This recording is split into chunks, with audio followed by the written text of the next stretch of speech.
Episode 7۔ اسپتال کے main gate کے عین سامنے یارن خان کی حویلی کا لکڑی کا بنا ہوا گیٹ تھا۔ لکڑی کی ماہرانہ بند بڑی خوبصورت تھی۔ گیٹ کی اونچائی بمشکل 4 + 4.5 فٹ تھی، جس کی وجہ سے عمارت تک جاتی ہوئی 200-300 فٹ لمبی شش پہلوی اینٹوں کی روش بآسانی دکھائی دیتی تھی۔ روش کے دونوں کناروں پر پھولوں کی خوبصورت کیاریاں بنی ہوئی تھیں۔ حویلی کا بڑا دروازہ بھی دکھائی دے رہا تھا۔ یہ شیشم کی لکڑی کا بنا ہوا محراب دار دروازہ تھا۔ حویلی کو ایک نظر دیکھتے ہی مغلیہ دور کی یاد تازہ ہو جاتی تھی۔ یارن خان کی حویلی 2 منزلہ تھی۔ سنبل کے بلند و بالا درختوں نے چاروں طرف سے حویلی کو چھپا رکھا تھا۔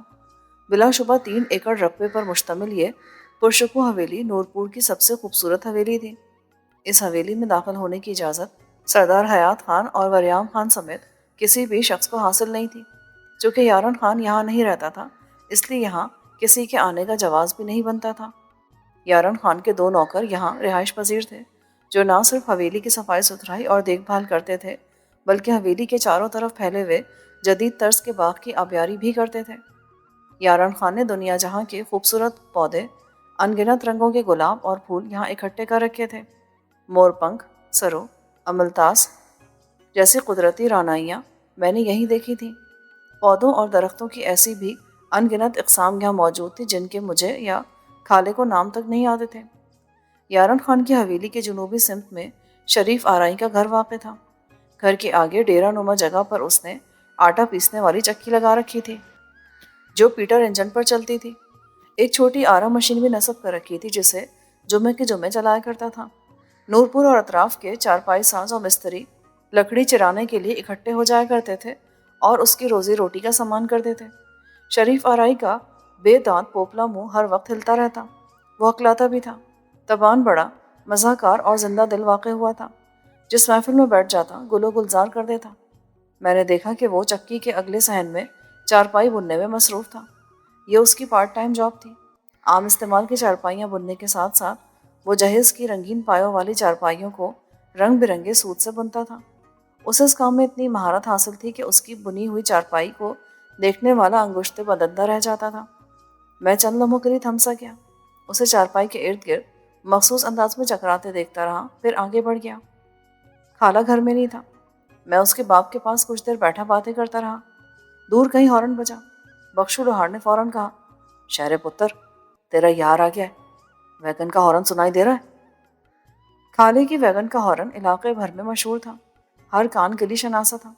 چند منٹوں بعد سواریوں سے لدی بھدی ویگن آتی دکھائی دی، جو سڑک سے اتر کر اپنی مخصوص جگہ پر جا رکی۔ میں نے خالے کو ویگن سے نکلتے پکڑ لیا۔ میرے ساتھ چلو۔ اس نے شیتو کو پیشہ ورانہ ہدایات سے نوازا اور میرے ساتھ چل دیا۔ ہم دونوں نوری چوک والی سڑک کے کنارے سب سے آخری دکان میں بنے ہوئے ججی کے حمام میں آ بیٹھے۔ اس وقت ججی عام طور پر دکان پہ نہیں ملتا تھا، وہ سردار حیات خان کے ڈیرے پر مہمانوں کی آؤ بھگت میں مصروف ہوتا تھا۔ ہاں بھائی شہزادے، کیا بات ہے؟ کوئی نیا مسئلہ؟ میری زبان کیسٹ پلیئر کی طرح رواں ہو گئی۔ اس نے مجھے بہت کوریدا کہ میں اسے مخبر کے بارے میں بتاؤں، مگر میں ثابت قدمی سے صدف بی بی اور بلو کے ماجرے کو چھپانے میں کامیاب رہا۔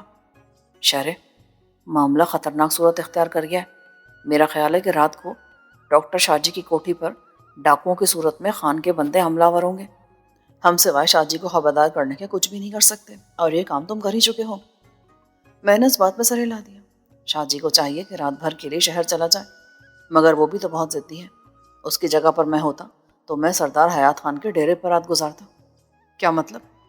جو تکلیف دینا چاہتا ہوں اسی کے پاس اپنے قدموں چلے جانا دانش مندی ہوتی ہے کیا؟ ہاں، اس کی برائی کا راستہ اس طرح بآسانی روکا جا سکتا ہے۔ خالے نے اپنی فہم کے مطابق بہترین رائے دی۔ ان باتوں کو چھوڑو، یہ سوچو کہ ہمیں کیا کرنا چاہیے۔ ہمیں مزے سے کھیستان کر سو جانا چاہیے۔ وہ لاپرواہی سے بولا، شاہ جی کا معاملہ ہے، میں یوں دستبردار کیسے ہو سکتا ہوں؟ تو ٹھیک ہے، جاگو رات بھر، جیت شاہ کے مزار پر جا کر اللہ اللہ کرو اور دعائیں مانگو۔ سنا ہے بے غرض دعائیں سیدھی عرش پر جاتی ہیں اور اثر ڈھونڈ لاتی ہیں۔ اس نے مسکرا کر کہا تو میرا غصہ سوا ہو گیا۔ اس پر سرد نگاہ ڈال کر میں اٹھنا ہی چاہتا تھا کہ اس نے میری کلائی تھام لی۔ اتنا غصہ مت دکھاؤ، سوچنے دو مجھے۔ ہاں، تم نے تو ایٹم بم بنانے کا فارمولا سوچنا ہے نا؟ وہ چند لمحے مجھے گھورتا رہا، پھر بولا، ہاں، اگر یہ اتنا ہی آسان کام ہوتا نا تو خود کر لیتے، میرے پاس نہ آتے؟ آخر تم نے سائنس کے ساتھ 14 جماعتیں پڑھ رکھی ہیں۔ اچھا چھوڑو، یہ بتاؤ، شاہ جی کے پاس کو اسلحہ ہے؟ ہاں، بندوق ہے اس کے پاس، بالکل ویسی جیسے امیر نواز کے پاس ہے۔ ریپیٹر گن؟ وہ حیرانی سے بولا۔ ہاں، مگر ایک گن کے ساتھ وہ کہاں تک مقابلہ کر پائے گا؟ حملہ وروں کو جب پتہ چلے گا نا کہ وہ نہتا نہیں ہے تو وہ دم دبا کر بھاگ جائیں گے۔ خالے کی وراثت قابل داد تھی۔ میں نے ججی کے شوکیس میں رکھا ہوا آہنی نیرنا یعنی ناخن تراش اٹھا لیا اور بینچ پر بیٹھ کر پیروں کے ناخن تراشنے لگا۔ میرا مقصد خالے کو سوچنے کا موقع فراہم کرنا تھا۔ میری توقع کے عین مطابق اس کے شیطانی کھوپڑی نے حل ڈھونڈ لیا۔ تمہاری دوربین کہاں ہے؟ وہی جو میں نے جیت شاہ کے میلے سے خریدی تھی۔ وہی جو میں نے جیت شاہ کے میلے سے؟ ارے واہ، کوئی ڈھیٹ ہو تو تمہارے جیسا۔ یہ کیوں نہیں کہتے کہ وہ دوربین جو میں نے میلے کے اسٹال سے چوری کر کے تمہیں دی تھی؟ میں جھیپ کر بولا، خریدی تو میں نے تھی نا، گھر میں پڑی ہے، پر کیا کرنا اس کا؟ بتاتا ہوں، کچھ صبر تو کر لیا کرو۔ میں نے پلان بنا لیا ہے۔ تم ایسا کرنا کہ کھانا کھانے کے بعد عشاء کے وقت دوربین اور 2 بھاری خیز اٹھا کر اسپتال کی عقبی سائڈ میں کھال پر آ جانا۔ یہ خیال رکھنا کہ تمہیں آتے ہوئے کوئی نہ دیکھے، اور اگر دیکھ بھی لے تو وہ خیزوں پر توجہ نہ دے، سمجھ گئے نا؟ ہاں، مگر تمہارا پلان کیا ہے؟ اور کڑوے تیل کی مالش بھی کر کے رکھنا، رات کو مچھر بہت ہوتے ہیں۔ وہ سنجیدگی سے بولا۔ میں نے اپنا سوال دہرایا تو اس نے ایک بار ذرا مسکرا کر مجھے دیکھا اور بنا کچھ کہے اٹھ کھڑا ہوا۔ میں سمجھ گیا کہ وہ اپنے فوری ترتیب دیے ہوئے منصوبے کے بارے میں قبل از وقت کچھ بتانا نہیں چاہتا۔ میں نے بھی کوریدنا مناسب نہیں سمجھا اور ججی کے حمام سے نکل آیا۔ میرے دل کو اطمینان ہو گیا تھا کہ شاہ جی کا پہرا دینے کے لیے مجھے اس کا ساتھ میسر آ گیا تھا۔ مجھے اس کی چالاکی اور معاملہ فہمی کی صلاحیت پر بھروسہ تھا۔ میں گھر پہنچا، کھانا کھایا اور اپنے سال خوردہ جستی ٹرنک کو کھول کر بیٹھ گیا۔ دوربین نکالی۔ یہ سگریٹ کی ڈبیا کے سائز کی اسٹین لیس اسٹیل کی جدید طرز کی دوربین تھی جو بآسانی جیب میں سما جاتی تھی۔ اس کے ایک کونے میں پش بٹن لگا تھا جسے دبانے سے اس کا 2 عدسوں والا دہانہ کٹاک کی زوردار آواز کے ساتھ کھل جاتا تھا۔ آئی لینس کے عین وسط میں گراری نما لینس مینیجر نصب تھا جسے گھما کر منظر کو زوم ان کیا جا سکتا تھا۔ میں نے دوربین کے لینس قمیص کے پلے سے صاف کیے اور اسے جیب میں ڈال لیا۔ عشاء کی اذان مسجد کے اسپیکر سے نکل کر نورپور کی فضا میں گونج رہی تھی جب میں نے گھر سے نکلنے کا ارادہ کیا۔ خیزوں کو گھر والوں کی نگاہ سے چھپا کر باہر لے جانا خاصا مشکل کام تھا، مگر میں اس مشن میں کامیابی سے ہمکنار ہو گیا۔ ابتدائی شب کا اندھیرا ہر سو محیط تھا۔ آدھی رات کے بعد چاند کا طلوع متوقع تھا۔ پختہ کھال کے کنارے چلتا ہوا اسپتال کے عقب میں آیا۔ کھالہ دکھائی نہیں دیا۔ میں دیوار کے ٹوٹے ہوئے حصے سے شمالی جانب کچھ فاصلے پر دیوار کی جڑ سے ٹیک لگا کر بیٹھ گیا۔ رات کی تاریکی سے مجھے ڈر نہیں لگتا تھا۔ ویسے بھی نورپور کی گلیوں میں آدھی رات تک بچپن کا کھیل ابھی تک چکراتا پھرتا تھا، مگر نہ جانے کیا بات تھی کہ آج میری کیفیت پہلے سے جدا تھی۔ دل بے اعتدال چال چل رہا تھا، یوں لگتا تھا جیسے کوئی حادثہ ہونے والا ہے۔ میری نگاہیں 4 دیواری کی نکڑ پر جمی تھی جہاں سے خالے نے نمودار ہونا تھا۔ مجھے اچانک جیت شاہ کا میلہ یاد آ گیا جو ہر سال باقاعدگی سے لگتا تھا۔ اطراف کے دیہاتوں اور قصبوں سے ہزاروں لوگ میلہ دیکھنے کے لیے وہاں آتے تھے۔ سرکس، موت کا کنواں، چڑیا گھر، جھولے اور ہجڑوں کے ناچ گھر سج جاتے، لوگوں کے ٹھٹ کے ٹھٹ امنڈ آتے اور کھلے میدان میں لگے ہوئے عارضی اسٹال خریداروں سے بھر جاتے۔ نئی نئی اشیاء دیکھنے کو ملتی۔ 3 سال پہلے لگنے والے میلے میں میں نے ایک اسٹال پر یہی دوربین جو اس وقت میری بغلی جیب میں تھی دیکھ لی تھی۔ دکاندار نے میری دلچسپی بھانپ لی۔ اس نے بڑے مشاقانہ انداز میں دوربین میرے ہاتھ میں تھمائی، مجھے اس کے فنکشن سمجھائے اور آئی لینس میری آنکھ سے لگا دیے۔ میں نے کافی فاصلے پر نصب شدہ موت کے کنویں کا دعوتی پلیٹ فارم دیکھا۔ گزشتہ 1.5 گھنٹے سے جس لڑکی کا ناچ میں بڑے شوق سے دیکھتا آ رہا تھا، دوربین اس کا پول کھولنے لگی۔ وہ لڑکی نہیں، لڑکا تھا جو میک اپ کر کے لوگوں کو دھوکہ دے رہا تھا۔ میں نے جھٹ سے دوربین آنکھوں سے ہٹائی، آنکھیں مل کر اونچے پلیٹ فارم کو دیکھا، پھر آپ اپنے تئیں شرمسار سا ہو گیا۔ مجھے دوربین اچھی لگی۔ دکاندار نے اس کی قیمت 200 روپے بتائی۔ میرے شوق پر روز پڑ گئی، میرے پاس اتنی رقم نہیں تھی۔ میں نے موت کے کنویں کے سامنے لگے ہوئے مجمع میں سے خالے کو ڈھونڈ نکالا۔ وہ بڑے انہماک سے ہجڑوں کا ڈانس دیکھ رہا تھا۔ میں نے اس کے پہلو میں کونی چبوئی، اس لڑکی کو دیکھ رہا ہو؟ ہاں یار، اسی کو دیکھ رہا ہوں۔ کیا غضب کی ڈانسر ہے! وہ لڑکی نہیں، لڑکا ہے۔ وہ نہیں یار، تمہیں بکریوں میں کھڑا اونٹ نظر نہیں آتا، وہ کیا نظر آئے گی؟ مجھے تاؤ آ گیا۔ میں قسم کھا کر کہہ سکتا ہوں کہ وہ لڑکا ہے۔ اس نے خوب رگڑ کر شیو کر رکھی ہے۔ شوق سے کھاؤ قسم، مگر وہ یقیناً لڑکی ہے۔ میں بزد رہا تو اس نے قدرے غصے سے کہا، تم کیسے کہہ سکتے کہ وہ لڑکی نہیں ہے؟ میں نے دوربین میں دیکھا ہے۔ کہاں ہے دوربین؟ وہ چونکا۔ میں نے اسٹال کی طرف اشارہ کیا۔ وہاں پڑی ہے، 200 کی دیتا ہے، کم نہیں کرتا۔ یہی باتیں کرتے ہوئے ہم لوگوں کے ہجوم سے باہر آ گئے۔ چڑیا گھر کے پنجرے کے قریب کھڑے ہو کر میں نے اس سے کہا، میرے پاس 200 روپے نہیں ہے، ورنہ میں ضرور خرید لیتا۔ ان دنوں خالہ بے روزگار تھا۔ مخصوص انداز میں ایک آنکھ دبا کر بولا، میں تجھے وہ والی دوربین لا دوں؟ لا دو گے نا؟ کیا دو گے؟ 50 روپے۔ میں نے جیب سے نوٹ نکال کر نمائش کی۔ وہ مان گیا۔ میں نے دور سے اشارہ کر کے اسے دوربین کا محل وقوع سمجھایا، پھر اس کی ہدایت کے مطابق ٹہلتا ہوا اسٹال پر چلا گیا۔ اسٹال پر گاہکوں کا رش تھا۔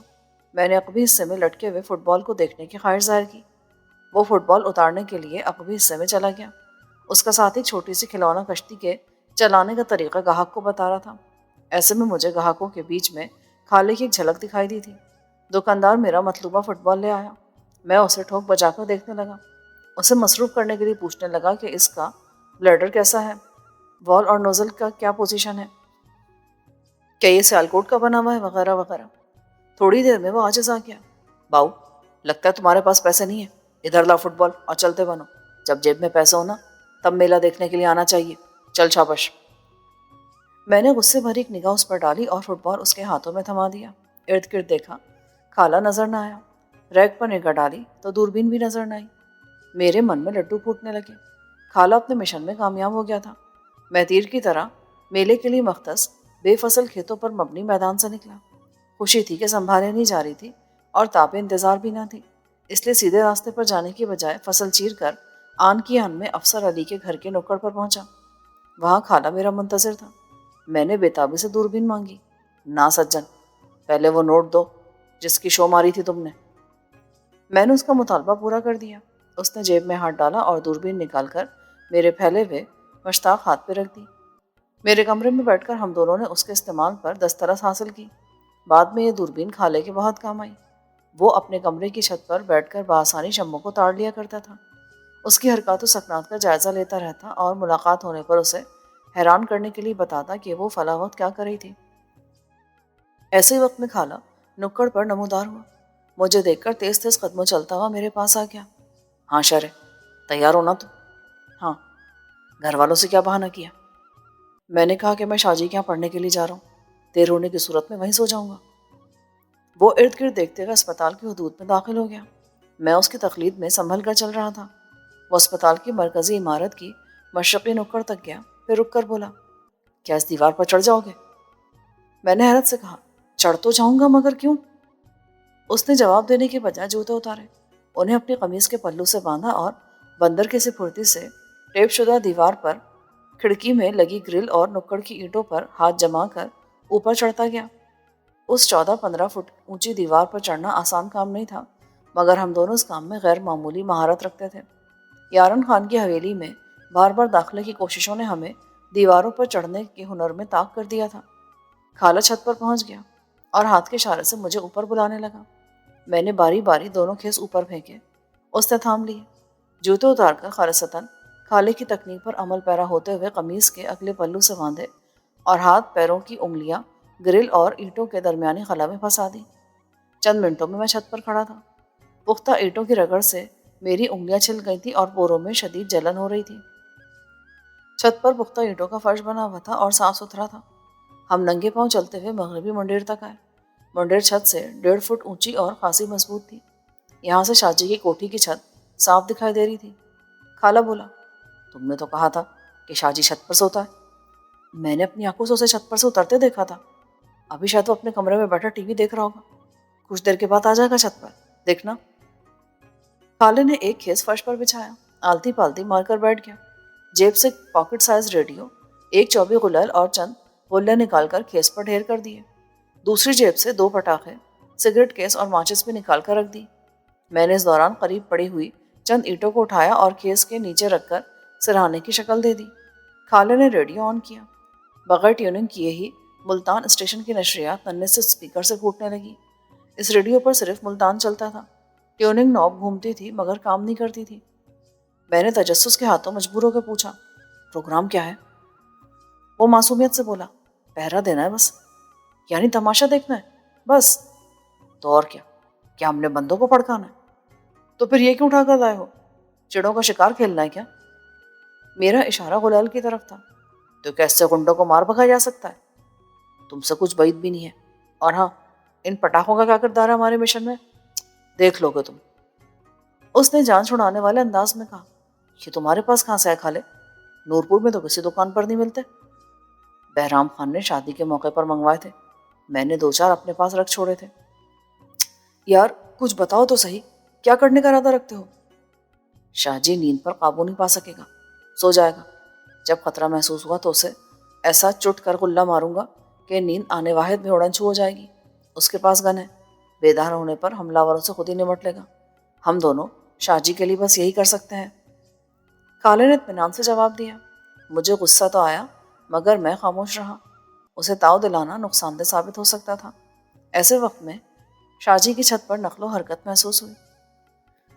چونکہ ڈاکٹر کی کوٹھی کے صحن اور بیرونی دروازے پر بلب روشن تھے، اس لیے چھت کا منظر صاف دکھائی نہیں دیتا تھا۔ میں نے خالے کو کونی ماری، وہ بھی متوجہ ہو کر ادھر ہی دیکھنے لگا۔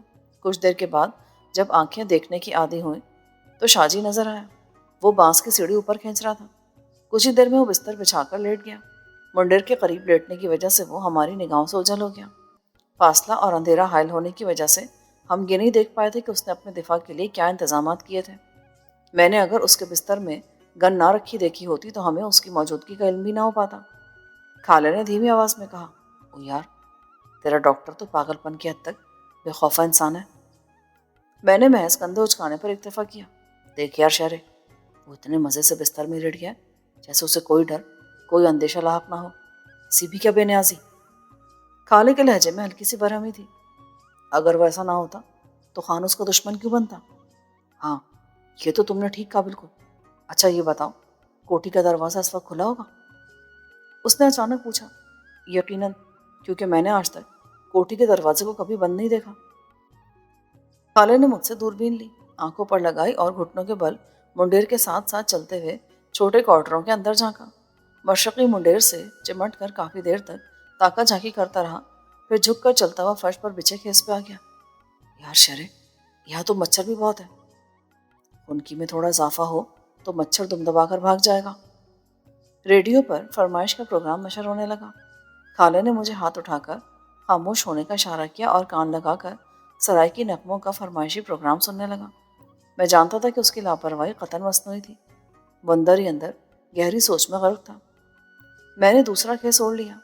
خاموشی مجھے کھلنے لگی تھی مگر بولنے پر خالے نے پابندی عائد کر دی تھی۔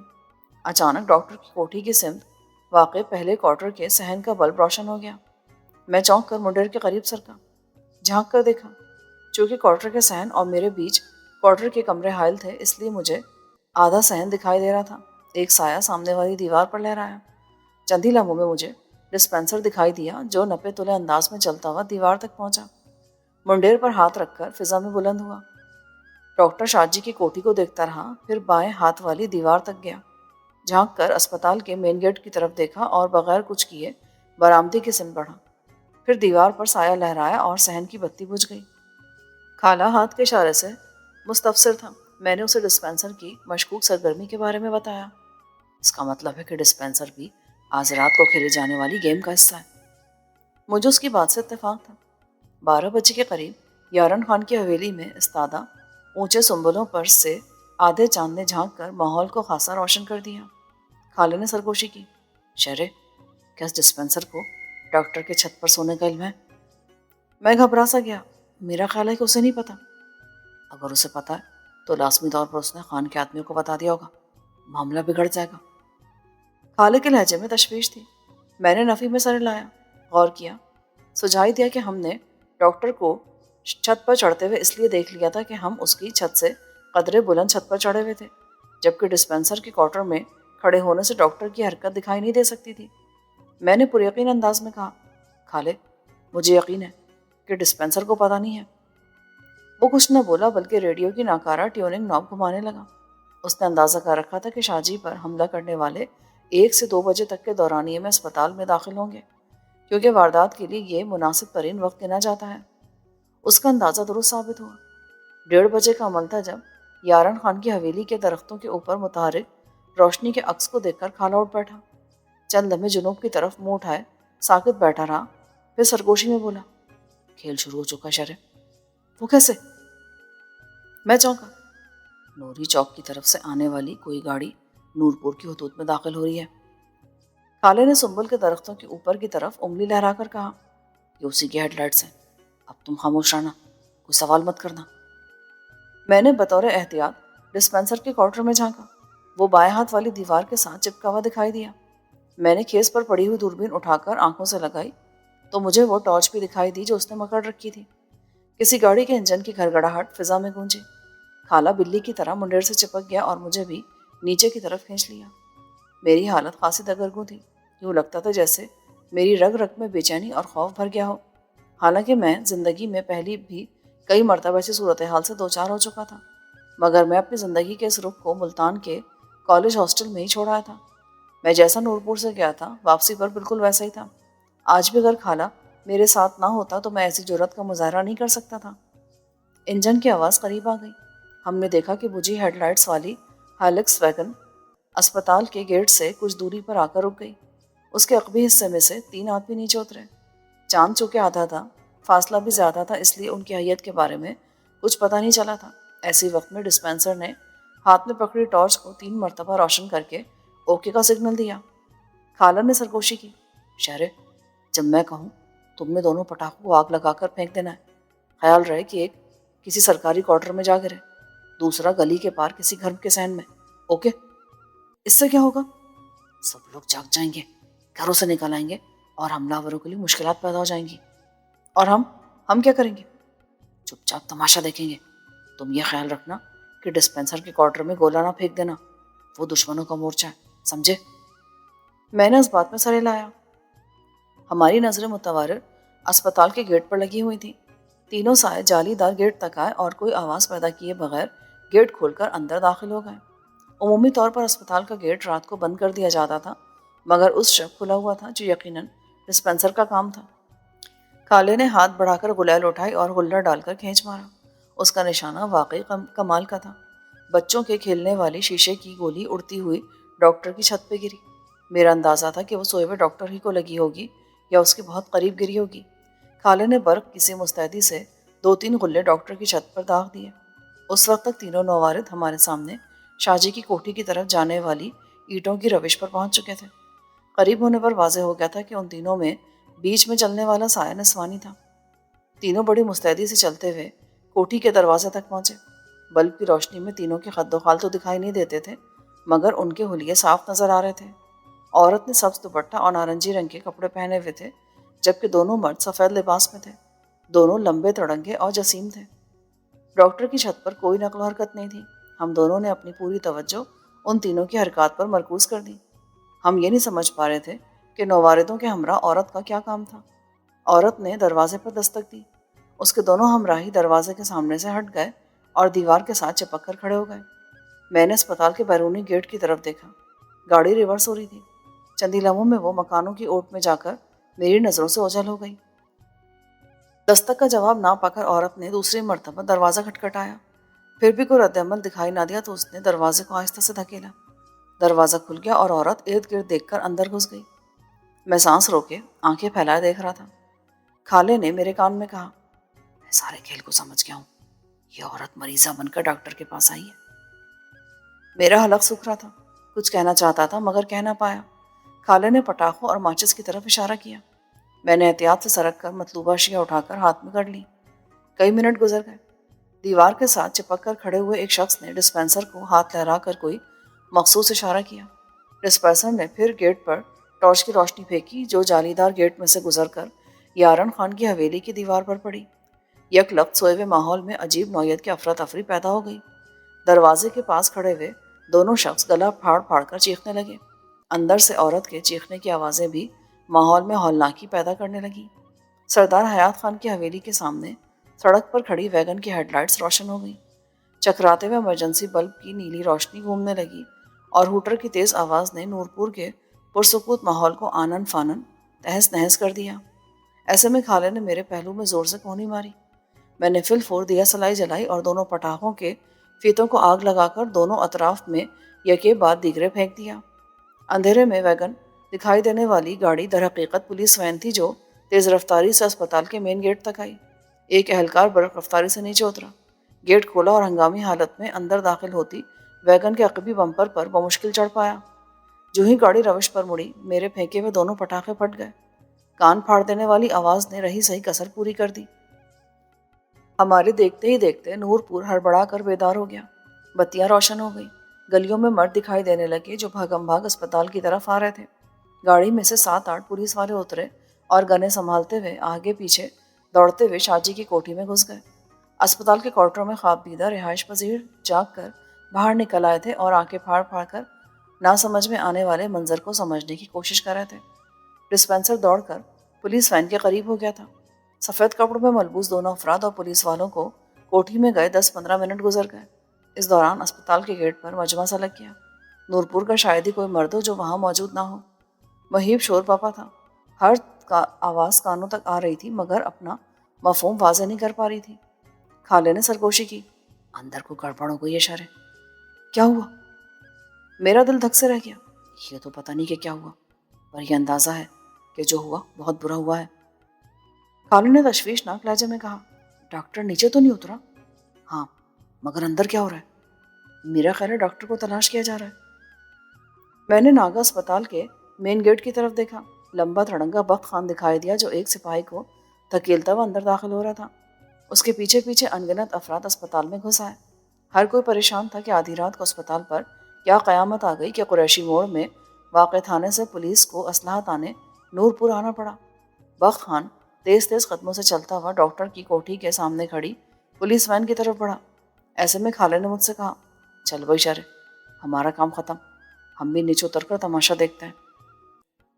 میں گھبرایا ہوا تھا کیونکہ سمجھ میں نہیں آ رہا تھا کہ ہو کیا رہا ہے اور کیا ہونے والا ہے۔ ہم جس نکڑ سے چھت پر چڑھے تھے اسی نکڑ سے گھسٹ کر نیچے اتر آئے۔ ہمارا جملہ سامان اوپر ہی رہ گیا تھا جس کی سر دست ہمیں کوئی پرواہ نہیں تھی۔ ہم چار دیواری کے ٹوٹے ہوئے حصے سے باہر نکلے اور چکر کاٹ کر اسپتال کے دروازے پر موجود ہجوم میں شامل ہو گئے۔ کسی نے بھی ہماری آمد کا نوٹس نہیں لیا۔ خالے نے تعجب بھری آواز میں یکے بعد دیگرے وہاں موجود کئی لوگوں سے دریافت کیا، کیا ہوا یہاں؟ آپ لوگ کیوں اکٹھے یہاں پر؟ ظاہر ہے کسی کے پاس ان سوالوں کا جواب نہیں تھا۔ ہم دونوں گیٹ میں اندر گھس کر جانے لگے تو سپاہی نے روک دیا۔ خالہ جلدی سے بولا، ہم بڑے خان کے ساتھ آئے۔ اس نے کوئی سوال نہ کیا اور ہمیں اندر جانے کی اجازت دے دی۔ ہم تقریباً بھاگتے ہوئے پولیس کی نیلی ویگن کے پاس کھڑے بخت خان کے پاس پہنچے۔ وہ ایک وردی پوش سے مخاطب تھا، آخر کچھ پتہ تو چلے کہ آپ نے یہاں کیوں ریڈ کیا ہے؟ مخاطب کیے جانے والے نے اپنے عقب میں شاہ جی کے ادکھلے دروازے کی سمت دیکھا اور کہا، تھانے دار صاحب اندر گئے، ابھی باہر آ جائیں گے تو ان سے پوچھ لیجیے گا، ہم تو حکم کے غلام ہیں جی۔ بخت خان اندر جانا چاہتا تھا مگر اس نے روک دیا۔ خان جی، تھانے دار کا حکم ہے کہ کسی کو اندر نہ جانے دیا جائے۔ وہ کیا مطلب ہے تیرا؟ نورپور میرا گاؤں ہے، مجھے کہیں بھی جانے کے لیے کسی کی اجازت کی ضرورت نہیں ہے، پرے ہٹو۔ میرے عقب میں سردار حیات خان کی پاٹ دار آواز گونجی، بخت خانہ ٹھہر جاؤ، تھانے دار سے پوچھ لیں گے، آتا ہی ہوگا۔ بخت خان رکنے والا نہیں تھا، اسے دھکیل کر دروازے میں گھسنا ہی چاہتا تھا کہ دروازہ زوردار آواز کے ساتھ کھلا۔ پولیس کی وردی میں ملبوس ایک قویل جثہ شخص ایک نیم برہنہ عورت کو گھسیٹتا ہوا باہر نکلا۔ مجھے اور خالے کو یقین تھا کہ آدھا گھنٹہ پیشتر کوٹھی میں گھسنے والی عورت یہی تھی۔ تھانے دار نے بے رحمی سے اسے سیڑھیوں پر پٹکا اور پھاڑ کھانے والے لہجے میں بولا، بتا، تیرا وہ یار، وہ حرامی ڈاکٹر کہاں چھپا ہے؟ بول نہیں تو تیری چمڑی ادھیڑ دوں گا۔ وہ سڑنے واڑے لب بستہ کھڑی تھی۔ وہ جب کوٹھی میں داخل ہوئی تو ہم نے اسے پورے لباس میں دیکھا تھا۔ اب وہ محض شلوار پہنے ہوئی تھی، قمیص اور دوپٹہ دکھائی دے رہا تھا۔ آن کی آن میں وریام خان یا حیدر خان کا پورا پلان میری سمجھ میں آ گیا۔ نفرت، کراہیت اور غصے سے میرے ہونٹ بھیج گئے اور جی چاہا کہ ابھی یہاں سے نکلوں اور جا کر خان کا منہ توڑ دوں۔ اتنی گری ہوئی حرکت! میں نے زمین پر تھوک دیا۔ 2-4 ٹھڈے پڑے تو وہ عورت چیخ پڑی، وہ دیوار پھاند کر بھاگ گیا ہے جی۔ اس کے ایک ہی جملے نے نورپور کے تمام لوگوں پر ماجرا آیا کر دیا۔ سب لوگ چمگوئیاں کرنے لگے۔ ایک اہلکار ایک بوتل اور 2 اندھلے شیشے کے گلاس اندر سے اٹھا لایا۔ سر جی، یہ شراب برآمد ہوئی ہے بیڈ روم سے۔ عورت کو بالوں سے پکڑ کر گھسیٹنے والا وردی پوش استحزائی انداز میں ہنسا۔ واہ، دونوں شراب و شباب کی رنگ رلیاں منا رہے تھے۔ عورت کا سر جھکا ہوا تھا۔ جنب غفیر میں مکھیوں کی سی بھنبھناہٹ پھیل گئی۔ کوئی کہہ رہا تھا، اسی لیے تو موئے ڈاکٹر نے شادی نہیں کی۔ اے ہم بھی تو کہیں، آخر یہ یہاں ٹکا ہوا کیوں تھا؟ عید شبرات پر بھی اپنے گھر کیوں نہیں جاتا تھا؟ اسے تو گولی مار دینی چاہیے۔ ہماری دھیاں بہنیں یا علاج کروانے آتی ہیں، کیا پتا تھا کہ یہ اتنا بے غیرت اور بے حیا ہے؟ مجمع کا حجم پہلے سے کہیں بڑھ گیا۔ ہر کوئی اپنی فراست کے مطابق رائے پیش کر رہا تھا، مگر ہر کسی کی رائے شاہ جی کے خلاف ہی تھی۔ میں نے پریشان ہو کر خالے کو دیکھا، وہ بھی متفکر دکھائی دے رہا تھا۔ اچانک اس نے مجھے باہں سے پکڑا اور کھینچتے ہوئے بخت خان کے عقب تک لے گیا اور قدرے بلند آواز میں بولا، شرے، مجھے تو یہ ٹوپی ڈرامہ لگتا ہے۔ ڈاکٹر شاہ جی بڈھا آدمی ہے، 2 دیواریں پھاند کر اتنی جلدی نہیں نکل سکتا۔ بخت خان کے کانوں میں کھالے کی آواز پڑ گئی۔ کھالے کا مقصد بھی یہی تھا۔ وہ چونک کر پلٹا اور مجھے اور کھالے کو دیکھ کر بولا، کیا کہہ رہے ہو تم لوگ؟ کچھ نہیں خان جی، ہم تو بس ویسے ہی۔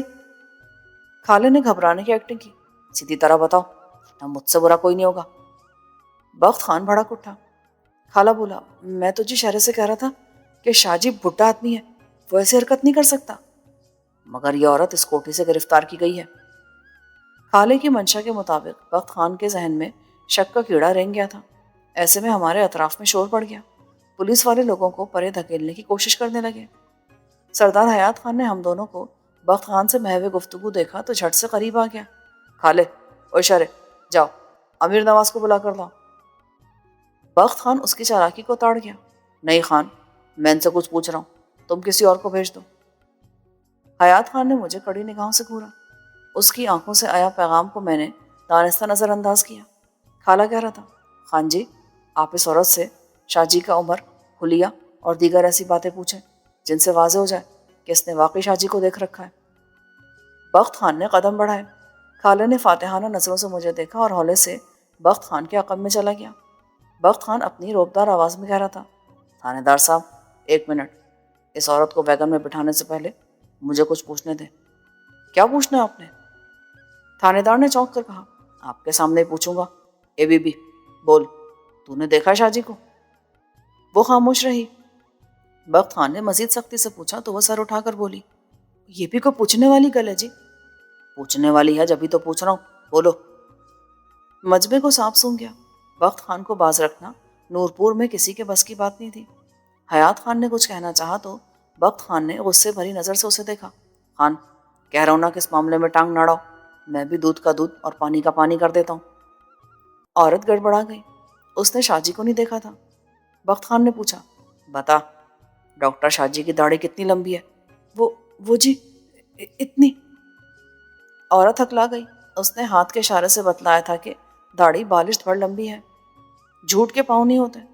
بخت خان نے اوپر تلے 2-4 سوال کیے، وہ کسی ایک بھی سوال کا درست جواب نہیں دے پائی۔ بخت خان دھاڑا، حرامزادی، یہ بتا کہ ڈاکٹر شاہ کی ایف ایکس کار کس رنگ کی ہے جس میں وہ تجھے گزشتہ شام بٹھا کر یہاں لایا تھا؟ سفید۔ اس نے پینٹ کس رنگ کی پہن رکھی تھی؟ وہ جی، کالا رنگ تھا شاید۔ بخت خان آپے سے باہر ہو گیا۔ اس نے پوری قوت سے اس کے منہ پر تماچا جڑ دیا۔ اسیری نگاہ تھانے دار پر ڈالی۔ آپ کیا کہتے ہیں انسپکٹر صاحب؟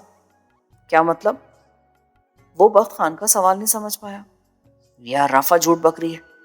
ڈاکٹر شاہ جی کی نہ تو بالش پر داڑھی ہے، نہ وہ لمبا تڑنگا ہے، نہ وہ پینٹ شرٹ پہنتا ہے، اور نہ ہی اس کے پاس ایف ایکس کار ہے، وہ بھی سفید رنگ کی۔